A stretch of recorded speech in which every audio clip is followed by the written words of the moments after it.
नमस्कार, स्वागत है आप सभी का। आप देख रहे हैं एनएमएफ न्यूज, आपके साथ मैं हूं नमता चौधरी। कहते हैं राजनीति में आने से पहले राजनेताओं को पता होता है कि उन्हें क्या करना है, लेकिन बहुत कम ऐसे नेता होते हैं जिन्हें यह पता होता है कि क्या नहीं करना है। आज इस वीडियो में बात करेंगे उत्तर प्रदेश के मुख्यमंत्री योगी आदित्यनाथ की, जिन्होंने अभी से अपनी स्ट्रैटेजी कह लीजिए, अपनी दिशा कह लीजिए, अपनी एकाग्रता कह लीजिए, एकदम सेट कर ली है। उनका मिशन 2027 साफ तौर पर नजर आ रहा है कि विकास की बयार बहानी है और हिंदुत्व की छवि को और ज्यादा मजबूत बनाना है। आप योगी आदित्यनाथ के पिछले कुछ बयानों को उठाकर देखिए, जिसमें वो एक बार फिर से यह मैसेज देने का काम कर रही हैं कि सबको एक होकर रहना पड़ेगा, तभी बात बनेगी, तभी विकास होगा, तभी सारी चीजें होंगी, तभी उत्तर प्रदेश उत्तम प्रदेश बनेगा। दिलचस्प बात देखिए कि जो मौलाना ऐसा सोच रहे थे कि गाय के मुद्दे पर हम खेल लेंगे, तस्वीरें लगा लगा कर कह रहे थे कि राष्ट्र पशु घोषित कर दीजिए ना, उनको योगी आदित्यनाथ ने बीते दिन जवाब दिया। सबसे पहले तो उन्होंने कहा कि ऐसे मौलाना अपने चेले चपाटों को समझा ले जो गाय की तस्वीर लेकर हमें नसीहत दे रहे हैं।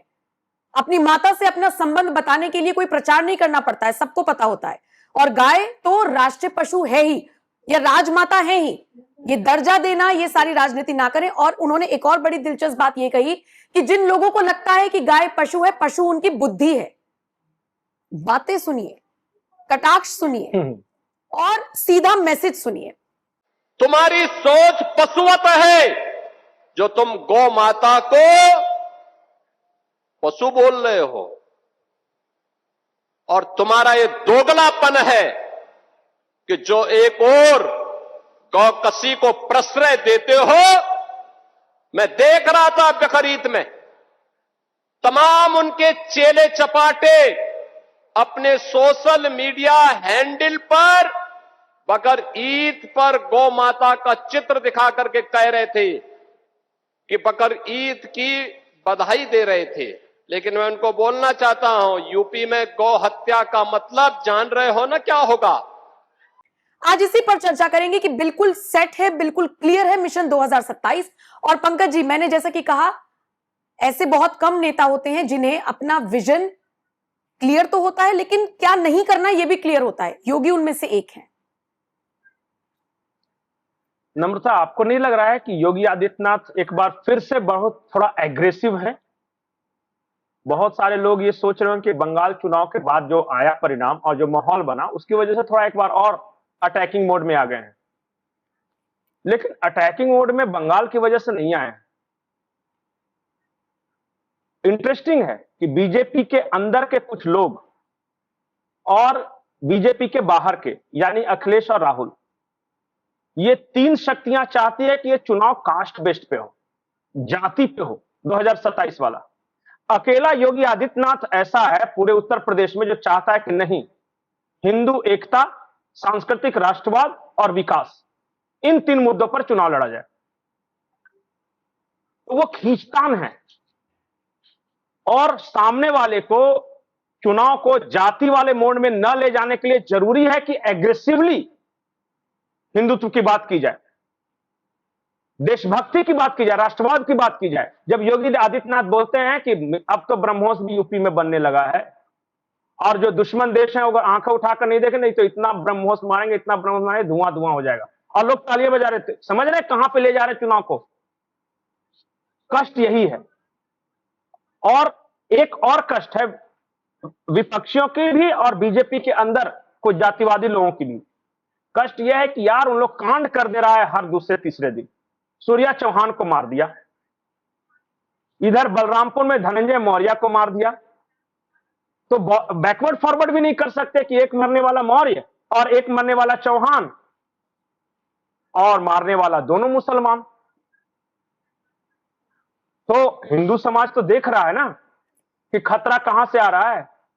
वो कहीं ब्राह्मण को भी मारेंगे, कहीं ठाकुर को भी मारेंगे, कहीं मौर्य को भी मारेंगे, कहीं राजभर को भी मारेंगे, कहीं ये जाटव को भी मारेंगे, कहीं पासी को भी मारेंगे। तो मतलब मरने वाले सारे हिंदू, या मुझे कहना चाहिए बटे हुए हिंदू, मारने वाला एक। बिल्कुल नहीं। जब ऐसे वो बीच बीच में कांड करते रहेंगे तो कैसे जाति पे चुनाव आएगा? फिर तो चुनाव तो फिर धर्म रक्षा पे ही आएगा ना।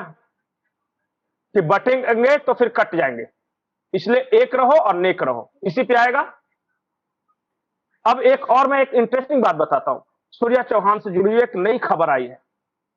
खबर आई है कि असद जो मारा गया ना, वो मुख्य कल्प्रिट नहीं था। असली जो आरोपी था नवाब था, उसका पिता, बाप।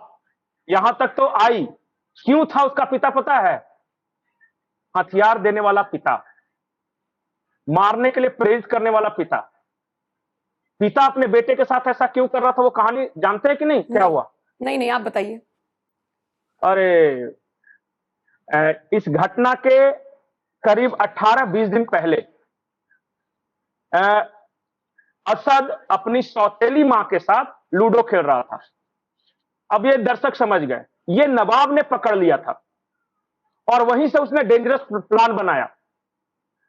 उसका प्लान यह था कि असद को आजीवन कारावास हो जाए, जेल चला जाए और मेरा वो बला टल जाएगा। इस वजह से उसने एक प्लान बनाया और प्लान यह था कि ये जो चौहान थे, सूर्य चौहान, इनके बाइक, हाँ सूर्य चौहान, इनकी बाइक एक बार जा रही थी। नवाब ने झगड़ा शुरू किया बाइक को लेकर और फिर अपने असद वगैरह को बुलाया कि देखो हमारे साथ ये कर दिया, टक्कर मार दिया। उसको पता था कि एक झगड़ा करना है और जब वो हो गया सब कुछ खत्म, तो अपने बेटे असद को कहा कि उसको सबक सिखाना है। अब असद थोड़ी पता कि हमें सौतेली अम्मी के साथ लूडो खेलते देख लिया है तो इसलिए ये सब कर रहा है। उसने जगह बताया, लोकेशन बताया, दोस्त जुटाए और प्रेरित करता रहा कि मारो इसे, मारो।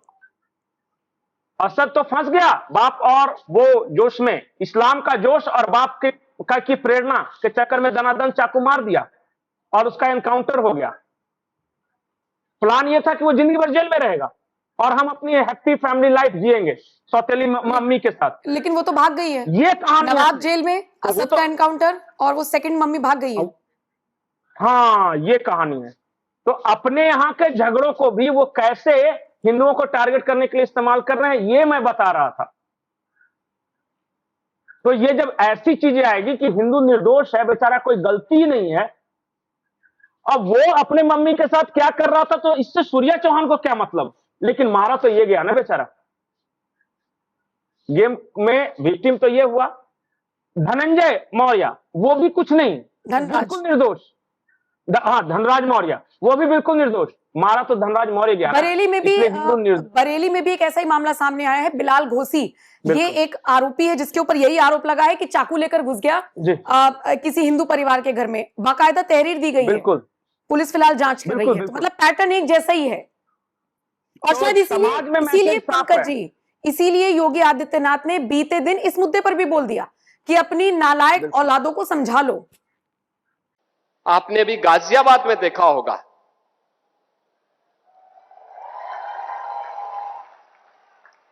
दोस्ती की आड़ में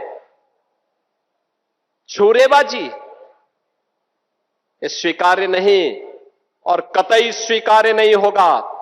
अगर कोई अपनी नालायक औलाद को समझा नहीं पा रहा है तो समझो कि गलती कर रहा है, गलती कर रहा है।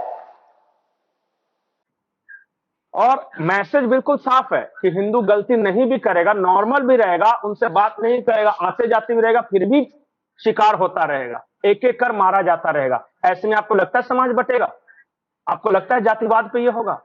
और पहला तो जातिवाद, ऊपर से राष्ट्रवाद, देशभक्ति, कि ब्रह्मोस बन रहा है यूपी में। अब टोल प्लाजा पे देशभक्ति के गाने बजवा दिए हैं। आप भी निकलिए हाईवे से, एकदम वही लाइन है और बड़ा मजेदार होता है। 2-3 सेकंड के लिए रुकना होता है, लेकिन वो जो आवाज आती है, अद्भुत। और तीसरा, डेवलपमेंट। पूरे उत्तर प्रदेश में कोई माइका लाल ये नहीं कह सकता कि योगी आदित्यनाथ के राज में डेवलपमेंट नहीं हुआ, विकास नहीं हुआ, सड़कें अच्छी नहीं हुई है। कोई ये नहीं कह सकता कि बिजली की स्थिति अच्छी नहीं हुई। कोई ये नहीं कह सकता कि जो योजनाएं हैं उसका लाभ नहीं मिला। अरे अब तो मुसलमान भी ये कह रहे हैं कि भैया कानून व्यवस्था तो महाराजा जी के शासन में ठीक है। अब तो जब वो कह रहे हैं तो बाकी तो समझ ही लीजिए। तो एक तरफ योगी का नैरेटिव और दूसरी तरफ साजिश, चालें। आखिरी हिस्से में एक और बात बताता हूं, एक कैलकुलेशन है कुछ लोगों का, मैं बताऊंगा, लोग समझ जाएंगे। कैलकुलेशन ये है कि यार 2029 में उत्तर प्रदेश में जितना खराब परफॉर्मेंस हुआ, अब उससे खराब नहीं हो सकता, उतनी सीटें तो आ ही जाएगी। और महाराष्ट्र में भी बहुत खराब हुआ था, अब उतना खराब नहीं होगा, वहां उससे बेहतर आ जाएंगे। और जो 244 जो कसक रह गया था, वो जो कमी बेसी है, वो इस बार बंगाल पूरा कर देगा। तो योगी थोड़ा सा उनको लिमिट में रखना है, और मेरा बाकी कैलकुलेशन से हम अचीव कर लेंगे तो बाकी बल्ले बल्ले हो जाएगा मोदी जी के बाद वाला सिस्टम। ये बात योगी जी समझ रहे हैं। योगी जी तो ऐसे हैं कि वो भंवर जाल से निकलकर अपना त्रिशूल गाड़ देते हैं। ऐसा थोड़ी ना है कि योगी जी को बनना था। अगर योगी जी को बनना रहता तो मनोज सिन्हा शेरवानी पहन के तैयार थे, देवी के दर्शन करने तक चले गए थे। लेकिन ये योगी है बबुआ, जो कि अतीक भी बोलता है कि योगिया छोड़ेगा नहीं। ये काम नहीं करना था, सब कुछ करना था, पर महाराज जी का ईगो हर्ट नहीं करना था। इस बार कुछ लोग कोशिश कर रहे हैं ईगो हर्ट करने की, लेकिन योगी तो योगी है। 2027 देखते जाइए, प्रचंड बहुमत से बनेगी, और हो सकता है कि पिछली बार से ज्यादा सीटें आए। चलिए ठीक है, इंतजार करते हैं। शाह और मात का खेल चलता रहेगा, अभी देखते जाइए, बड़ा मजेदार होने वाला है। ठीक है, इंतजार करते हैं फिलहाल। और लेकिन इस खबर पर, इस चर्चा पर आप किस तरह से क्या प्रतिक्रिया देंगे, क्या आपकी राय है, मुझे कमेंट सेक्शन में जरूर बताइएगा। आपका आंकलन क्या कहता है वो भी बताते जाइएगा। और बाकी खबरों के लिए एनएमएफ न्यूज देखते रहिए। नमस्कार।